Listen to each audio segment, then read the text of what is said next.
అందరికీ నమస్కారం. ఇప్పుడున్న కాలంలో సంపాదకీయం పెరిగే జీతం, తరగే పొదుపు, లైఫ్ స్టైల్, ఇన్ఫ్లేషన్స్ ఒక మాయాజాలం. 1.2 లక్షల జీతం వినడానికి చాలా ఆకర్షణీయంగా ఉంది కదూ. సామాన్యుడి దృష్టిలో ఇది ఒక కలల సంపాదన.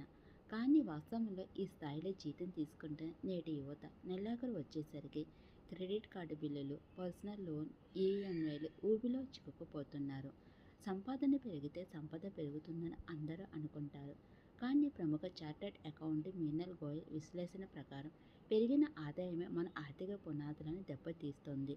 దీనినే ఆర్థిక పరిభాషలో లైఫ్ స్టైల్ ఇన్ఫ్లేషన్స్ అంటున్నారు. ఆదాయం పెరిగినప్పుడల్లా అప్పులు ఎందుకు పెరుగుతున్నాయి?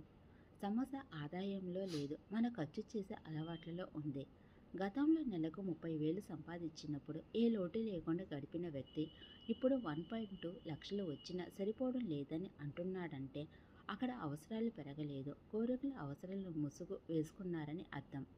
సామాజిక ఒత్తిడి, ఇతరుల ముందు గొప్పగా కనిపించాలనే తపన మనల్ని అనవసరం లేని ఖర్చుల వైపు నడిపిస్తుంది. క్రెడిట్ కార్డుల ఉచ్చు, చేతిలో డబ్బు లేకపోయినా ఖర్చు చేసే సదుపాయం ఉండడంతో భవిష్యత్ ఆదాయాన్ని ముందే ఖర్చు చేసేస్తున్నారు. సంపద సృష్టికి ఆటంకంగా మారుతున్న లైఫ్ స్టైల్ క్రీమ్.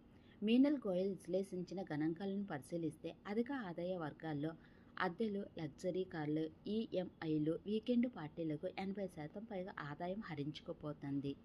మిగిలిన పొదుపు చేద్దాం అనే ధోరణి నేటి యువతను ముంచేస్తుంది. ఖర్చులు పూర్తయిన తర్వాత పొదుపు చేయడం అనేది ఎప్పటికీ సాధ్యం కాని పని.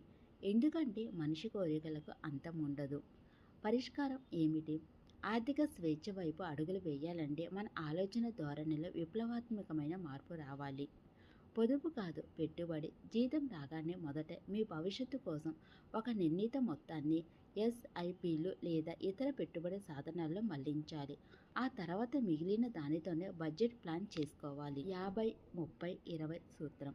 మీ ఆదాయంలో 50% అవసరాలకు, 30% మీ కోరికలకు, కనీసం 20% పొదుపు పెట్టుబడికి కేటాయించాలి. బ్రాండ్ల మాయలో పడకండి. ఒక వస్తువును కొనే ముందు ఇది నా జీవన ప్రమాణాన్ని పెంచుతుందా లేక కేవలం ప్రదర్శన కోసం కొంటున్నానా అని ప్రశ్నించుకోవాలి. డబ్బు సంపాదించిన ఒక నైపుణ్యం అయితే ఆ డబ్బును నిలబెట్టుకొని సంపదగా మార్చుకోవడం ఒక క్రమశిక్షణ. లక్షల జీతం ఉండి కూడా అప్పుల పాలవ్వడం కంటే తక్కువ జీతంతో ఆర్థిక క్రమశిక్షణతో ఉండడం మిమ్మల్ని త్వరగా కోటీశ్వరులను చేస్తుంది. ఆదాయం పెరిగినప్పుడు జీవనశైలిని కాకుండా మీ పెట్టుబడులను పెంచండి. అప్పుడు మీరు డబ్బు కోసం పనిచేయడం మానేసి డబ్బు మీకోసం పనిచేసే రోజు వస్తుంది. నిజమైన విజయం మీ జీతం అంకెల్లో